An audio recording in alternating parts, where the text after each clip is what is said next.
식구님 다 함께 말씀 훈독하도록 하겠습니다. 인간의 욕망의 끝은 어디겠습니까? 하나님의 사랑을 점령하는 것이라고 했습니다. 그러나 하나님을 점령했다고 할지라도 하나님의 내적 핵인 참사랑을 점령하지 못하면 하나님은 자기의 하나님이 아닙니다. 그런데 하나님의 참사랑만 점령하면 하나님은 안 계셔도 좋다는 것입니다. 하나님의 것이 내 것이요 내 것이 하나님의 것이 될 때 비로소 안팎이 하나 되는 것입니다. 그런 사랑으로 가득 찬 곳이 이상천국이라는 것입니다. 그런 자리에 오르게 되면 천하의 모든 존재물이 아름답게 보이지 않는 것이 없고 자신을 위하지 않은 것이 없다는 것입니다.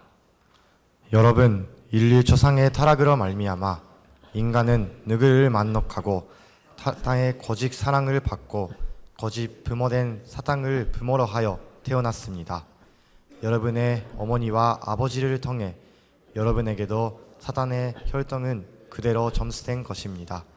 이것이 오늘 여러분의 자화상입니다. 출발부터 거짓 부모에게 납치되어 잘못되었기 때문에 다시 원점으로 돌아가서 참 부모의 혈통으로 재출발을 보아야 하는 것입니다. 우리의 생은 이처럼 심각합니다. 여러분은 하나님의 사랑, 하나님의 생명, 하나님의 혈통을 상속받아야 합니다.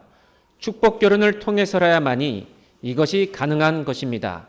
축복 결혼식은 통일교회의 종교 예식이 아닙니다. 이 식을 통해 사탄의 독침을 막고 죽어있던 여러분을 해독시키고 회생시키는 역사를 하는 것입니다. 방금 훈독하신 말씀은 참부모님 말씀 선집 502권 188페이지 2005년 7월 29일 천안 유관순 체육관에서 해주신 말씀입니다.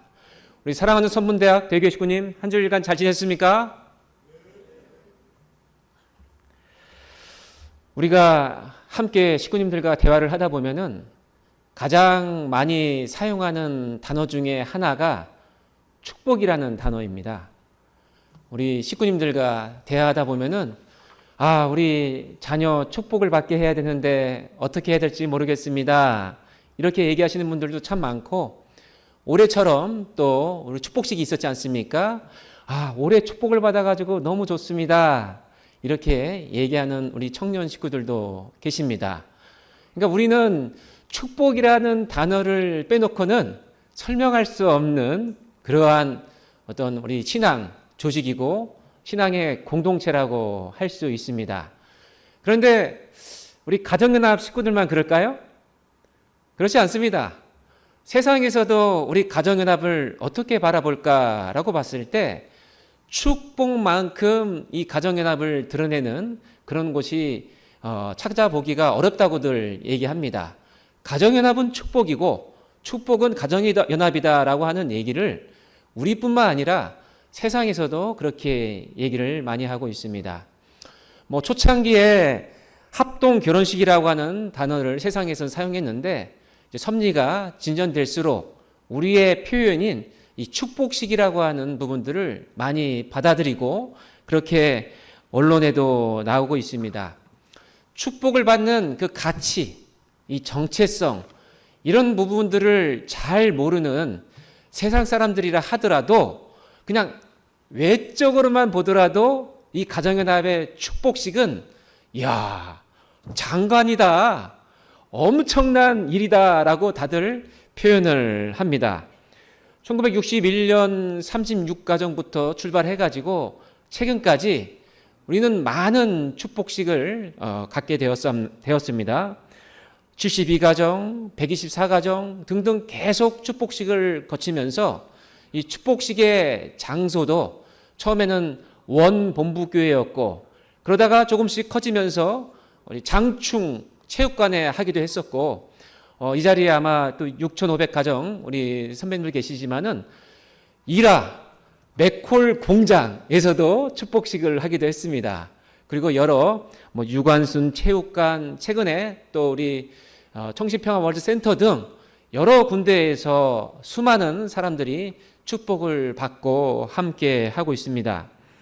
저는 가끔 우리 6,500가정 우리 식구님들이 축복받았던 그 순간에 대해서 얘기하는 경우를 들을 때가 있는데, 야, 정말 대단했구나라는 생각을 할 때가 있습니다. 아니, 참부모님께서 그 많은 장소 중에서 왜 하필이면 용인의 이라 맥콜 공장에서 하셨을까?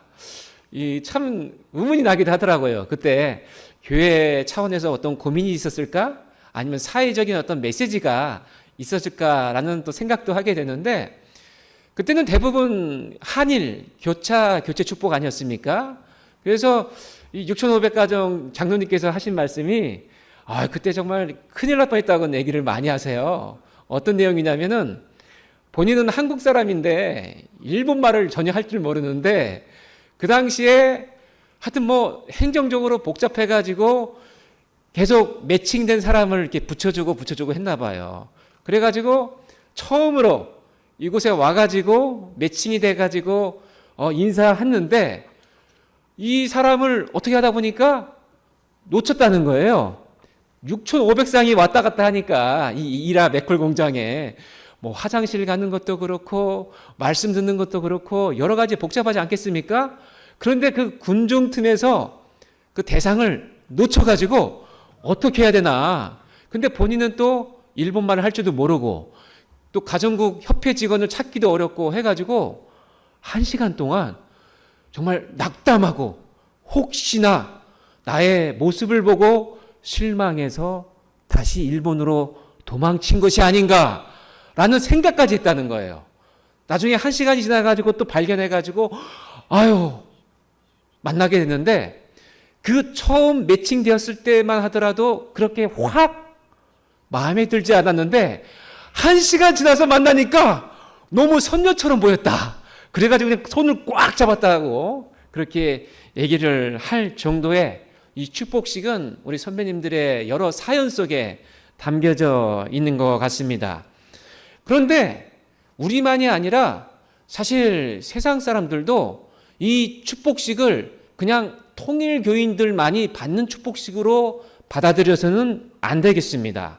오늘 우리가 훈독한 말씀에도 참부모님께서는 축복 결혼식은 통일교회의 종교의식이 아닙니다. 이 식을 통해 사탄의 독침을 맞고 죽어있던 여러분을 해독시키고 회생시키는 역사를 하는 것입니다라고 말씀하시면서 전 세계의 만민들이 축복을 받기를 소망하셨다라고 하는 것입니다.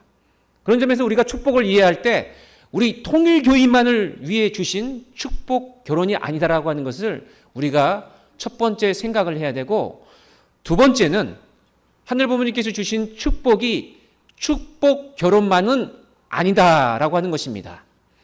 창세기 1장 28절에 보면은 하늘 부모님께서는 인간에게 3대 축복을 내려주십니다. 생육하고 번성하여 땅에 충만하라. 얼마나 참 유명한 성경 문구입니까? 즉, 이 축복은 우리 축복 결혼에만, 번성하는 것에만 해당하는 것이 아니라 큰 틀에서 하늘 부모님의 소망이 담겨 있다라고 하는 것입니다. 인간을 창조하실 때 인간에게 갖는 소망, 3대 축복을 완성하기를 바랬던 하늘 부모님의 소망이 이 성경 구절에 담겨 있고 3대 축복 전체를 통해서 우리의 축복 결혼을 바라봐야 된다라고 하는 것입니다. 원리강론에서는 창조 원리에서 3대 축복에 대해서 3가지로 분류해서 설명을 하고 있습니다. 먼저 첫 번째 제1축복입니다. 개성을 완성하는 것이다. 하늘 부모님의 이성성상의 대상으로 분립된 마음과 몸이 수수작용을 하여 합성 일체화함으로써 그 자체에서 하늘 부모님을 중심한 개체적인 사이기대를 이루게 된다. 개성을 완성한 인간은 하늘 부모님의 실체 대상이 되고 하늘 부모님도 개성 완성한 인간의 마음과 몸으로부터 오는 자극을 느끼고 인간도 하늘 부모님의 심정을 느낄 수 있기 때문에 하늘 부모님이 서러워하는 범죄 행위를 할 수 없다. 그게 바로 개성 완성한 제1축복을 완성한 사람에 대한 소망인 것입니다. 정말 완성했을 때 나의 부모님인 하늘 부모님께서 실망하거나 낙담할 일을 하지 않는, 죄를 짓지 않는 인간의 모습, 그게 바로 제1축복 개성 완성을 한 사람입니다. 그런데 개성 완성한 사람만 그렇지는 않습니다. 완성하지 않았다 하더라도, 미숙한 존재라 하더라도 나의 부모님을 실망시키고 싶은 사람이 어디 있겠습니까? 제가 예전에 TV를 봤는데 한 2살 정도 되는 아이예요. 아까 우리 식구님들께서 또 아이를 함께 데려오는 딱 그 2살짜리 아이를 봤는데 너무 반갑더라고요. 이제서야 걸음마를 떼가지고 아장아장 걸을 수 있는 아이인데 실험을 했습니다. 건너편에 엄마가 있어요. 그리고 이 사이에는 깊은 구덩이가 있고 그 위에 걸어 다닐 수 있는 두꺼운 유리를 놨습니다. 그러니까 이 2살짜리 아이가 이 눈에 보이잖아요. 깊은 구멍이. 그런데 유리가 있으니까 건너갈 수도 있을 것 같고 없을 것 같고 라는 고민을 합니다. 근데 이 아이가 건너갈 때가 있고 건너가지 않을 때가 있는 거예요. 여러 아이를 테스트를 해봤는데 건너가는 아이, 건너가지 못하는 아이의 차이는 무엇이냐? 그 아이에 있는 게 아니라 부모의 표정에 있더라고요. 그 건너편에 있는 엄마가 아이를 바라보면서 씩 웃으면서 이렇게 하잖아요. 그러면 이 아이가 처음에는 용기를 낼까 말까 하다가 엄마가 계속 웃으면서 이렇게 하니까 이제는 진짜 용기를 내가지고 걸어갑니다. 그런데 반대로 엄마의 표정이 안 좋아요. 이렇게 하거나 아니면 걱정하는 그런 표정이에요. 그러면 이 아이들은 건너오지를 않습니다. 그 2살짜리 그 작은 아이도 그 엄마에게, 부모에게 실망을 시켜드리거나 걱정을 끼쳐드리고 싶지 않은 겁니다. 그럴진데 완성한 인간이라고 한다면 얼마나 우리 하느님 부모님, 그리고 천지인 참부모님, 또 육신의 부모님의 그 뜻을 저버리려고 할 것인가라고 하는 것을 이 개성완성 원리강론에서는 말씀해 주고 계십니다. 저는 그저께 우리 선문대학교 체육관에서 농구를 했습니다. 저는 선문대학교가 너무 좋아요.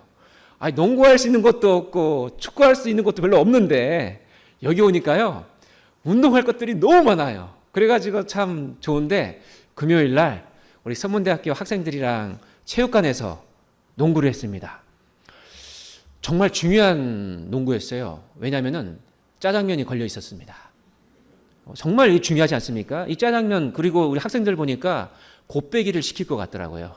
그래서 어떻게든 이겨야 된다. 그래가지고 저 팀과 우리 임종훈 교회장의 팀은 나눠가지고 했는데 30점 내기였거든요. 29대 26으로 저희 팀이 앞서고 있었습니다. 야, 한 골만 넣으면 짜장면은 우리 거다 해서 제가 리바운드를 하고 패스를 정말 정확하게 해주는데 우리 팀 청년이 그걸 못 넣었어요. 슬램덩크의 강백호 초기 버전이라고 할까요? 그거 아주 간단한 건데 못 넣었어요. 그런데 그거를 상대편이 뺏어가지고 결국은 29대 28, 29대 29 마지막이었는데 임종훈 교회장님이 넣어버린 겁니다.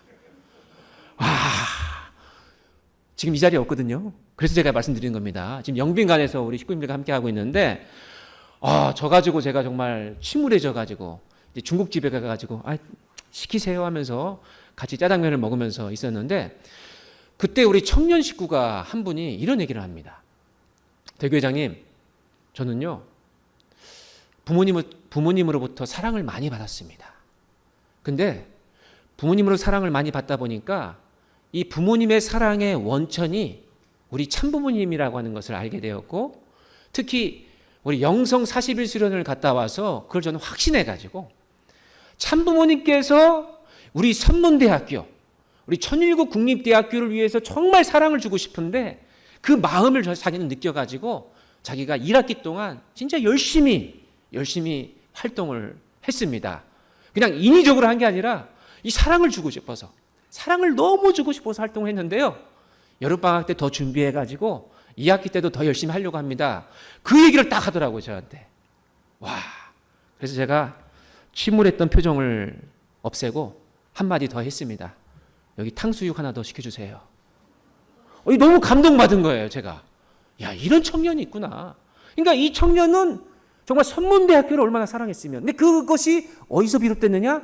개성 완성해 나가는 그 과정 속에서 발현된 모습이었다라고 생각을 합니다. 두 번째, 제2축복에 대해서는 원리강론에서 이렇게 얘기를 합니다. 제2축복은 가정의 완성이다. 개성을 완성한 아담과 해와가 부부가 되어 합성일체화하여 자녀를 번식하면 하늘 부모님을 중심한 가정적 사이 기대를 이루게 되는데, 이러한 가정으로부터 오는 성상과 형상을 상대적으로 느끼게 되어 기쁨을 누린다 라는 이 가정 축복에 대한 말씀을 주십니다. 우리는 가정의 완성을 하기 위해서 노력을 하게 됩니다. 그런데 한편으로는 이 가정 완성을 해 나가는 과정에 있어서의 성취감, 단계적 성취감을 우리는 어떻게 느끼고 있는가를 제1축복 개성 완성과 비교를 저는 해보게 되었습니다. 개성 완성하는 그 과정 속에서 우리는 많은 것들을 성장하고 스스로가 자신감을 갖고 기쁩니다. 내가 좀 더 올라갔구나. 내가 좀 더 노력하면 이렇게 되는구나. 라는 생각을 하게 되죠. 예를 들어서 이 자리에 함께하고 계시는 우리 식구들 중에서도 아까 그 기말고사 기간이라고 했는데요. 기말고사 시험을 잘 보면 얼마나 기분이 좋아요. 그죠? 이 개성 완성하는 그 외적인 과정 속에서도 있는 거거든요.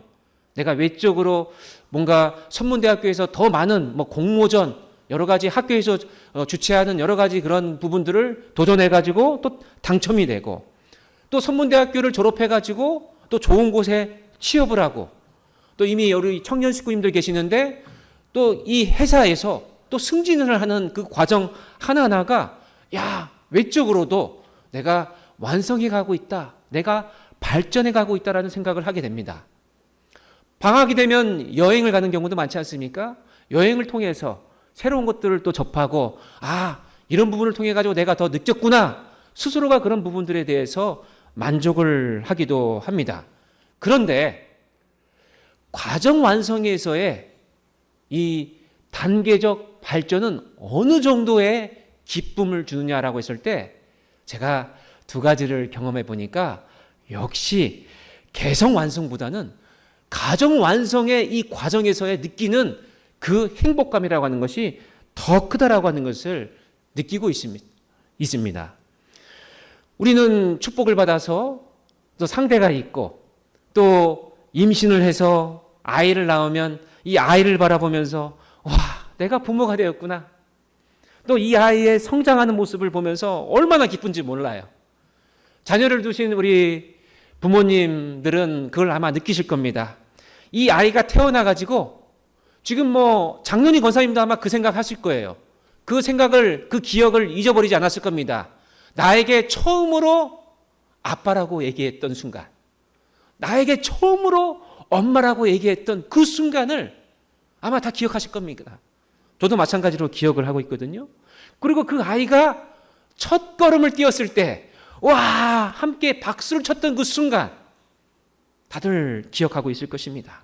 그리고 이 어린아이가 이제 7살, 8살이 돼가지고 책가방을 메고 등교해야 하는 그 뒷모습을 우리 모두는 기억을 하고 있습니다. 그 순간순간, 과정이 물론 힘든 기간이고 또 어려운 부분도 있긴 하겠지만, 그 순간에 겪는 그 기쁨, 이 아이가 성장하고 있구나, 이 아이가 그 다음 단계를 가고 있구나, 그런 걸 통해서 내 가정 완성의 그 단계에 대해서 우리는 기쁨을 얻습니다. 어제 이사를 했습니다. 이사한 이유는 우리 식구님들의 정성 덕분에 이사를 잘 했습니다. 그런데 이사를 할 때 우리 막내가 입고 있던 옷 하나가 마음에 걸리더라고요. 이 막내가 입고 있던 옷은 이 막내만 입고 있던 옷이 아니었거든요. 우리 셋째가 입고 있었던 옷이었고, 똑같은 옷을 둘째가, 맨 처음에는 첫째가 입었던 옷이에요. 그래서 사진을 나중에 찍은 거 보면은 그 한 옷이 첫째, 둘째, 셋째, 넷째가 입은 옷으로 비춰지는 그런 사진이 있습니다. 그러니까 그 사진에 담겨져 있는 우리 내 아이의, 물론 갑자기 식구님들 표정이 안 좋아지시는데 저희가 그렇게 경제적으로 어려워서 그런 게 아닙니다. 예. 너무 그 옷이 적고 아이들이 좋아서 입은 거예요. 근데 이 옷을 이제 이사를 하니까 또 작아졌잖아요. 아이의 몸에 대해서, 부위에서. 버릴까 했는데, 버리고 싶은 마음이 없는 거예요. 우리 가정의 역사이고 문화재인 거예요. 그래서, 이거는 버릴 수 없겠다라고 생각해서 갖고 왔거든요. 그러니까 그런 거 하나하나가 이 아이의 성장을 통해서 내가 몸담고 있는 이 가정의 완성의 단계로 가고 있다. 얼마나 기쁜지 모릅니다. 그러한 우리는 완성의 길을 가고 있습니다. 그리고 원리 강론은 제3축복에 대해서 말씀을 해줍니다. 제3축복은 만물 세계에 대한 주관성 완성으로 인간과 피조 세계가 사랑과 미를 주고받게 될 때 사회 기대를 이루게 된다. 타락하지 않은 피조 세계는 창조 법칙이 그대로 적용되므로 인간이 피조 세계를 사랑하면 제3축복을 이루게 된다라고 합니다. 만물에 대한 주관성을 이룬 사람은 만물이 따라오게 되어 있습니다. 그러니까 돈을 많이 벌고 싶다. 아마 대부분 그렇잖아요. 돈을 많이 벌고 싶다라고 하는 사람은 이 만물에 집중하는 것이 아니라 먼저 개성 완성, 가정 완성, 그리고 이 만물 사랑을 함께 해야 그 만물이 나에게 오는 것입니다.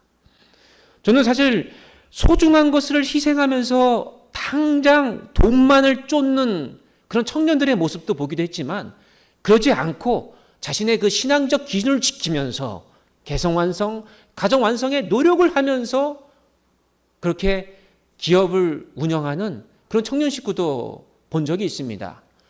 제가 교회에 있었을 때, 그 흑석동작교회에 있었을 때 그 한 식구가 5년 전에 스타트업 기업을 만들었어요. 근데 이 스타트업 기업을 만들었을 때 처음에 우리 카프의 같은 학사생 2명, 총 3명이서 그 스타트업을 만들었는데 그 기준이 뭐였냐면은 아침에 훈독해, 저녁에 기도해. 그리고 우리는 카프에서 함께 출발했기 때문에 카프의 기준을 가지고 우리가 기업을 운영하자. 이렇게 마음 갖고 했었어요. 근데 그 기업이 조금씩 잘 되는 겁니다.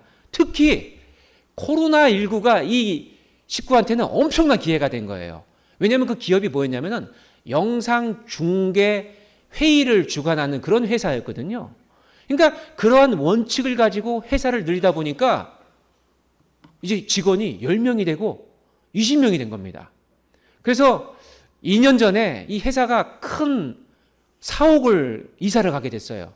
그때 아마 제 기억으로는 그 기업의 매출이 1년에 한 12억 정도 됐습니다.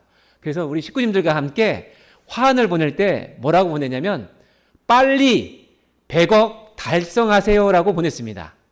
그런데 그 100억을 2년이 지난 올해에 이미 달성을 했습니다. 이미.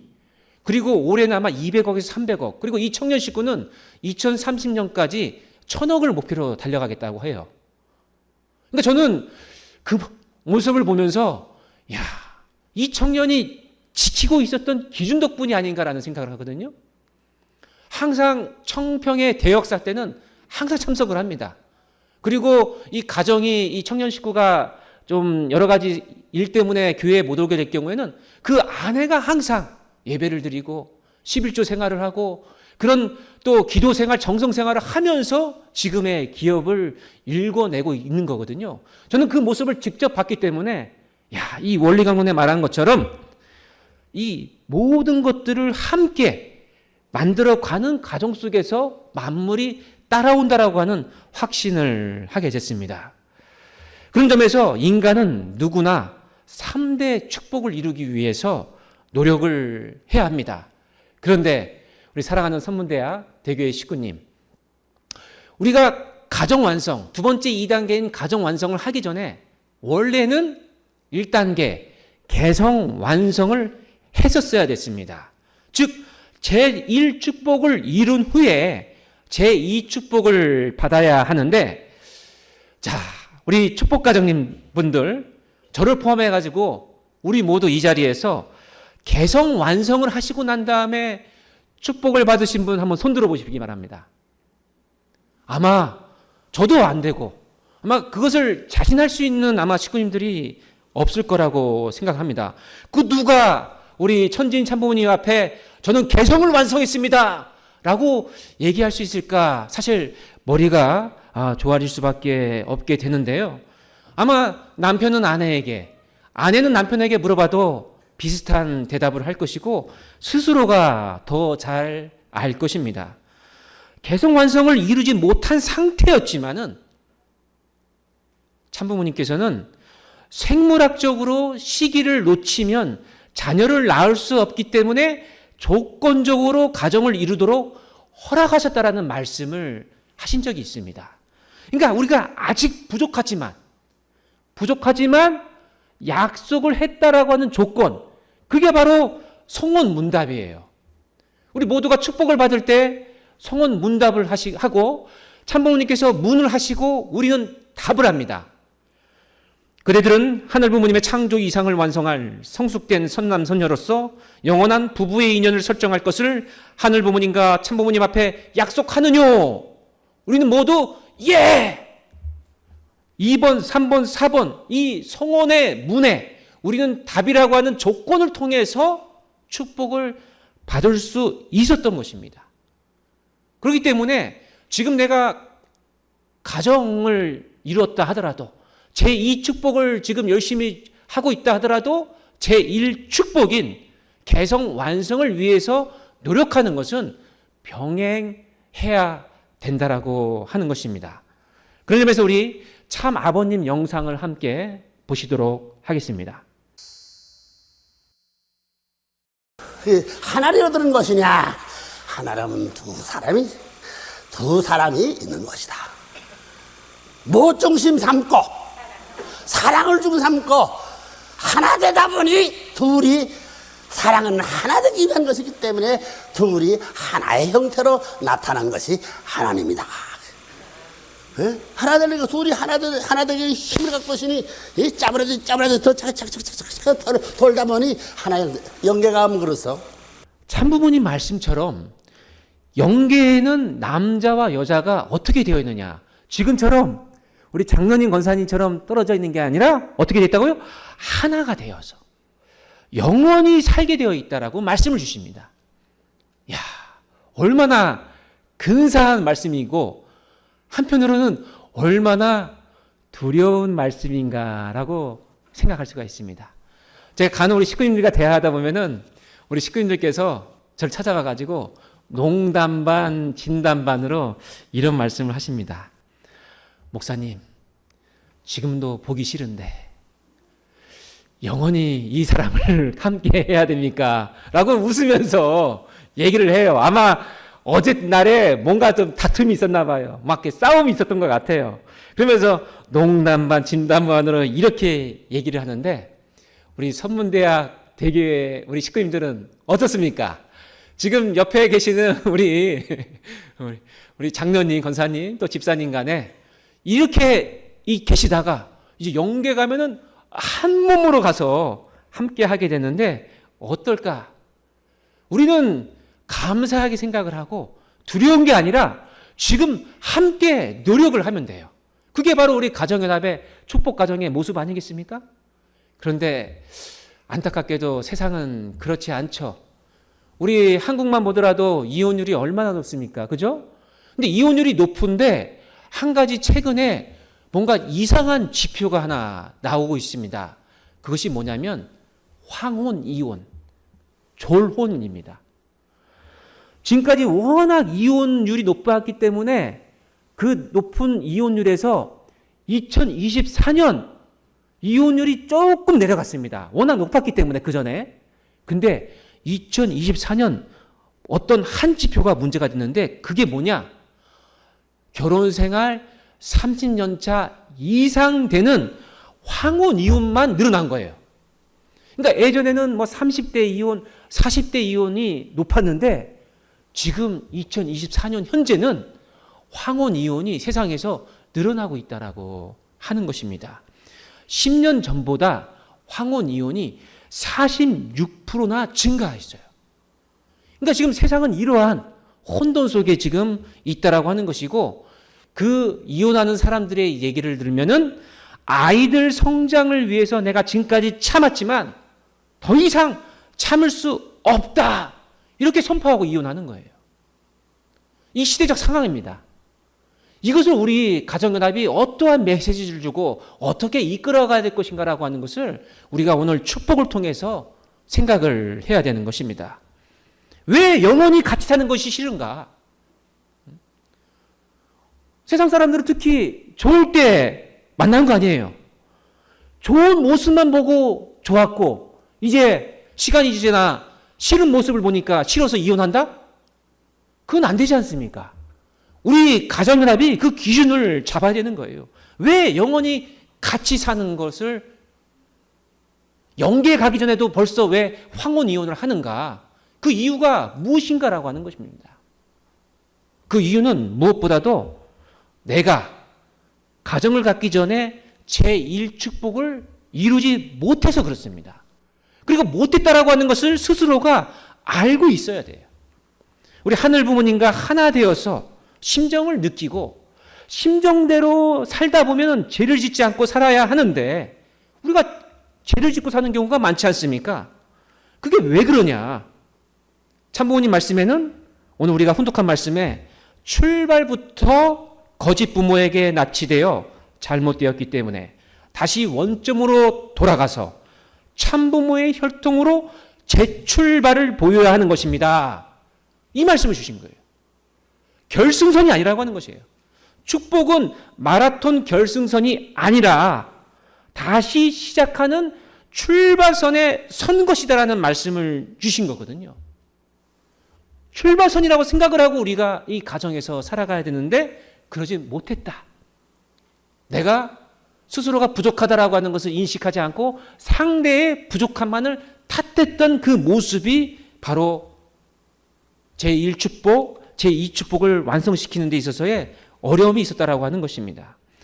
내가 완성되지 않았다고 한다면, 내가 완성되지 않았기 때문에 항상 누군가에게 심정적인 아픔을 주고 상처를 주고 이렇게 하는데, 우리 식구님들이 가장 상처를 준 사람이 누구시겠습니까? 식구님들이 누구에게 가장 슬픔을 주셨겠습니까? 저를 포함해가지고. 1년에 한 번 만나는 사람입니까? 한 달에 한 번 만나는 사람입니까?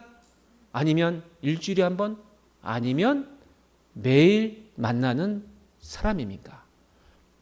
결국은 우리는 매일 나와 가장 가까이 있는 배우자, 가장 가까이 있는 가족에게 실망을 줬고 상처를 줬고 슬픔을 주고 있다라고 하는 사실을 자각하고 새롭게 이 출발선에서 출발해야 된다라고 하는 생각을 갖고 이 가정에 임해야 된다라고 하는 것입니다.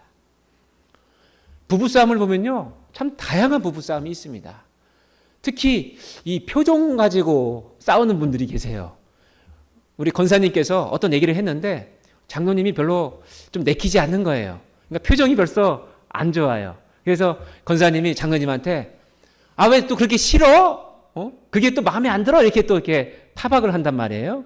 그러면 이제 장로님은 싫다고 하면 더 혼날 것 같으니까 싫은 건 아닌데 왜 내가 뭐 어때서? 나는 아무 생각이 없어. 나는 뭐 싫은 건 아니야. 하지만 권사님은 이렇게 얘기합니다. 표정이 다 드러나 있어. 근데 좀 억울하죠. 장로님 입장에서도. 표정은 내 표정인데 왜 당신이 어떻게 하냐. 근데 이 표정이라고 하는 것은 내가 더 많이 받겠습니까? 아니면 내 상대가 더 많이 받겠습니까?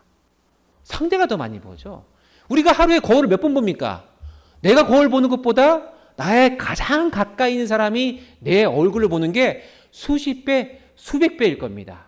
그러니까 그런 거 하나만 보더라도 내 마음을 감추고 내 마음을 상대에게 열지 못하고 그리고 함께 만들어가는 그러한 모습을 갖지 못함으로 인해 가지고 벌어지는 그 작은 하나하나 것들이 모여 있는 것이 바로 가정의 모습이다라고 하는 것입니다. 창조 원리에서는 남자는 사랑의 주체, 여자는 사랑의 주체와 미의 대상으로서 표현을 합니다. 사랑의 주체가 뜻하는 것이 무엇일까요? 뭐 사랑이 주체이니까 박력 있게 사랑을 나누자는 것을 의미하는 것인가?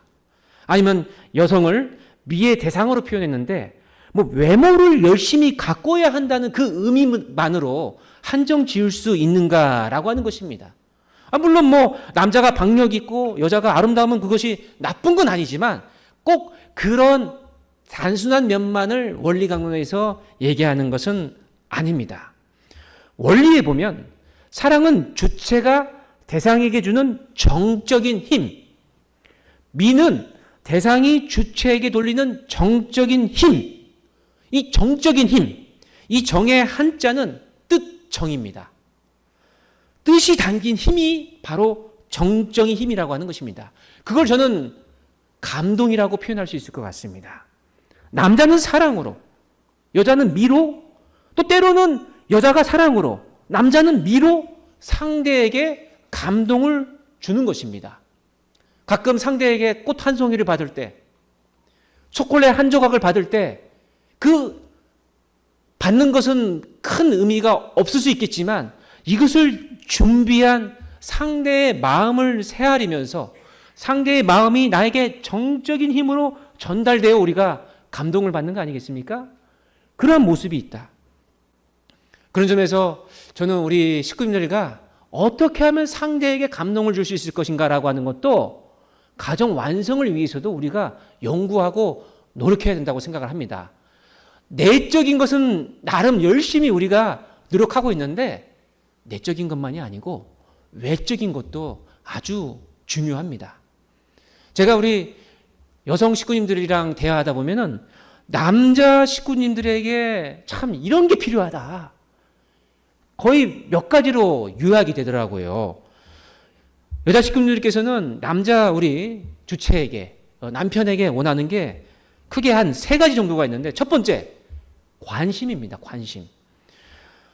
아내가 뭘 좋아하고 뭘 싫어하는지 아직도 모르는, 결혼한 지 20년이 됐는데도 어떤 곳을 좋아하는지, 어떤 음식을 좋아하는지, 치즈케이크를 좋아하는지 아니면 시폰 케이크를 좋아하는지 아직도 모르는, 반성해야 됩니다. 우리 남자분들 알아야 돼요. 외적인 것도 우리가 알아야 됩니다. 그리고 이 관심이라고 하는 건 어디까지 가야 되냐면은 정말 어려운 건데요. 미용실에 다녀오거나 이럴 때 너무 잘 머리를 잘랐다. 머리가 너무 이쁘다. 화장을 했으면 야 오늘따라 화장이 너무 이쁘다. 원래 이뻤지만 더 이쁘다. 외적으로도 이걸 연습을 해야 됩니다. 근데 진짜 제가 어렵네요. 이 사모 앞에서 제가 이 설교를 하는 게 참 이게 참 이게 스스로가 이게 회개하면서 지금 하고 있습니다. 지금 해야 됩니다, 여러분. 그러니까 저는 사실 그래요. 우리 뭐 사모도 그렇고 여자 식구들 모여가지고 미용실 다녀온 얘기를 막 30분, 1시간 동안 하더라고요. 아니 아무리 봐도 그 갔다 온 거 전과 후가 바뀐 게 없어요. 머리카락 길이도 바뀐 게 없고요. 색깔도 바뀌지 않았고요. 뭐 곱슬도 전혀 바뀐 게 없는데 어떻게 그거를 30분, 1시간 동안 어머 이걸 어떻게 이렇게 했으면서 이 얘기하는 게 저는 아직도 이해하지 못하지만 남자 식구님들은 이해한다고 긍정하고 감동받고 끄덕끄덕 거려야 되는 것입니다. 그러면서 공감을 하면서 그랬구나. 당신이 이렇게 미용실을 갔다 왔구나. 계속 공감을 해야 돼요. 당신이 그렇게 느꼈구나. 그냥 잔소리라고 생각하지 말고 여보 잠깐 이리 와봐. 그럼 벌써 뭔가 좀 한 15분에서 20분 정도 걸린단 말이에요. 그렇다 하더라도 그것을 잔소리라고 생각하지 말고 그것을 느꼈구나. 구체적으로 그런 것을 공감하는 우리가 되어야 되겠습니다. 공감하기 어렵다 하더라도 공감하는 척이라도 해야 됩니다. 좌뇌가 공감을 하고 우뇌는 딴 생각을 하더라도 동공은 흔들리지 말고 계속 공감한다라고 그렇게 우리는 노력을 해야 됩니다. 근데 여자만 그런 게 아니잖아요. 남자는 그러면 또 우리가 요구할 게 없습니까? 우리 남자 식구님들한테 얘기 들어보니까 참 우리 여성 식구님들에게 바라는 게 이거예요. 아내에게 바라는 부분들. 이 아내가 집에 오면 너무 펑퍼짐하게 풀어진 모습이어서 좀 아쉽다. 이런 얘기를 많이 하십니다. 아니, 좀 깔끔하게 좀 잘 가꾸고 좀 있으면 그래도 참 좋을 것 같은데 너무 진짜 가족이 된 것 같다. 라고 얘기하는 우리 남자 식구님들이 있습니다. 그리고 좀 마음이 더 예뻤으면 좋겠다. 무슨 말만 하면 당신은 허구한 날 맨날 이렇게 얘기를 한다 나한테. 그래서 항상 이게 기가 죽는다. 좀 아내가 좀 부드럽게라도 좀 얘기를 해줬으면 좋겠다. 아마 40세 이상 되시는 남편분들은 대부분 이렇게 저한테 얘기를 했습니다. 부드럽게 표현하는 것만으로도 남편이 이 미의 정적인 힘을 느끼게 됩니다. 그리고 정말 우리 한 40대 이후부터 남자 식구님들은 자신감이 없어집니다. 저도 딱 보면 자신감 없어 보이잖아요. 그죠? 예, 자신감이 없어요. 그래서 자신감을 사실 아내가 키워줘야 되거든요. 당신이 제일 멋져! 이렇게 하는, 당신 멋있어. 당신만큼 잘하는 사람이 없어. 물론 아니에요. 아닌 거 알고 있지만 말이라도 그렇게 해달라고 하는 것입니다. 그래서 이렇게 당신이 최고야. 그리고 또 남편은 남편대로 아내가 아내에게 당신이 최고야. 이런 모습의 가정이 외적인 것도 우리가 함께 충만하게 만들어야 된다고 하는 것입니다. 아까 제가 실험을 말씀드렸지만 또 하나의 실험이 있었어요.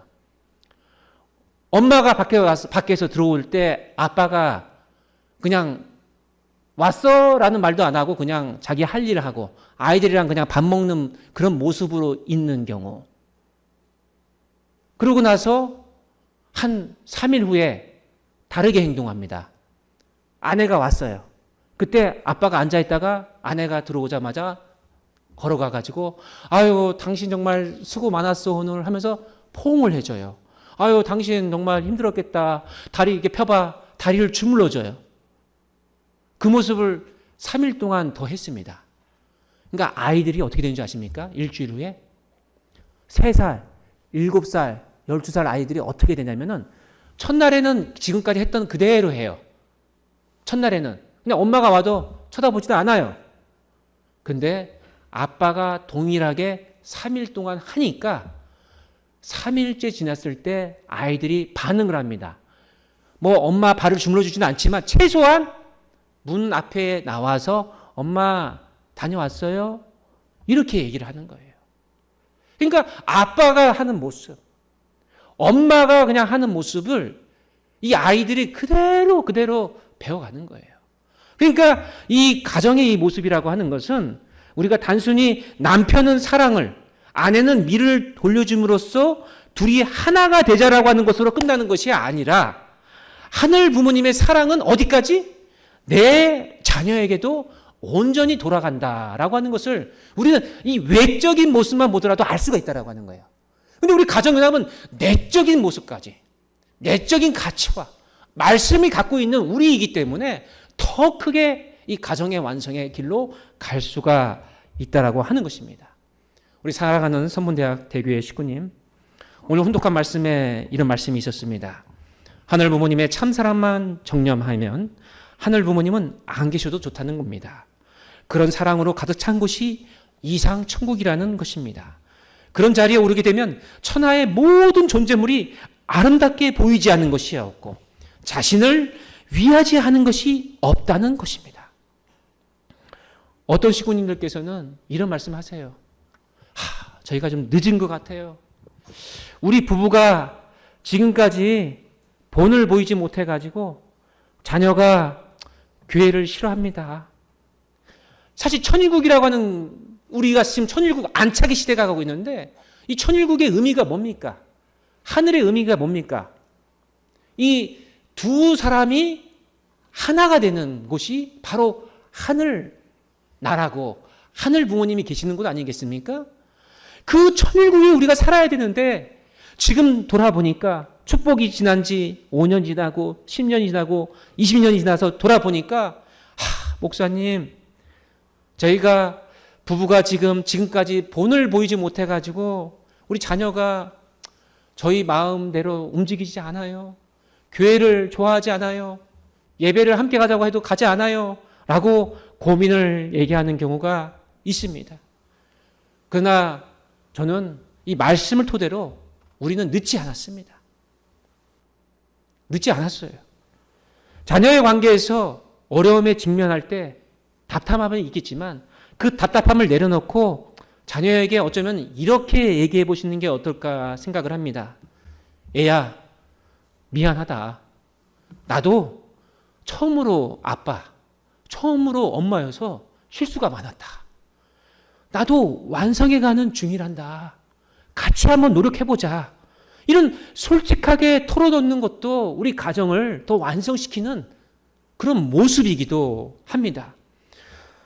나뿐만 아니라 너도 축복을 받고 또 축복받은 자녀에게도 교회를 싫어한다 한다면 우리가 아직도 개성 완성과 가정의 완성의 길을 걸어야 된다. 그것은 영계에 입성하는 날까지 계속해야 할 우리의 숙제이자 하늘 부모님의 소망이고 우리의 희망이다라고 얘기를 해줘야 됩니다. 우리 포기하지 말자. 나도 노력할 테니까 너도 함께 노력하자. 내가 부모로서 먼저 이 축복의 길을 갔으니까 좀 길이 좀 약간 잘 안 보이면은 풀을 더 헤쳐나가서 좀 더 이 자녀들이, 내 자녀들이 걸어오기 쉽게 돌도 좀 잘 놓을 테니까 엄마 아빠 따라와서 함께 가자 이 길을, 이렇게 말씀하는 우리 식구님들이 되기를 소망합니다. 이 3대 축복의 길은 우리가 계속 노력해야 될 길이고, 서두에 말씀드렸지만은 우리 가정연합 식구만이 가는 게 아니라 전 세계인들이 함께 가야 할 길이며 우리가 먼저 간 길일 뿐입니다. 하늘 부모님의 실체이신 참 부모님을 통한 혈통전환, 그 혈통을 이어가야 함을 우리는 잊지 말아야 되겠습니다. 6월의 마지막 주, 6월 29일, 이제 아마 한 2주 후가 될 텐데요. 예배 후에 그 예배 본 장소에서 축복 설명회를 하려고 합니다. 축복받고 싶은 우리 미혼 청년 식구님, 자녀나 주변 사람에게 축복을 받게 하고 싶은 분들, 그리고 안타깝게 이미 사회 결혼을 했지만은 이 자녀들이 기성 축복이라도 받게 하고 싶은 분, 우리 모두가 불문하고 모두가 참여해서 준비하는 축복 설명회가 되었으면 좋겠습니다. 왜냐하면 우리의 인생은 3대 축복을 완성해가는 끝없는 노정이에요. 끝없는 노정. 근데 그것이 힘든 노정이 아니라 그 단계마다 감동을 받고 행복하고 기쁨을 갖는 그런 노정의 길입니다.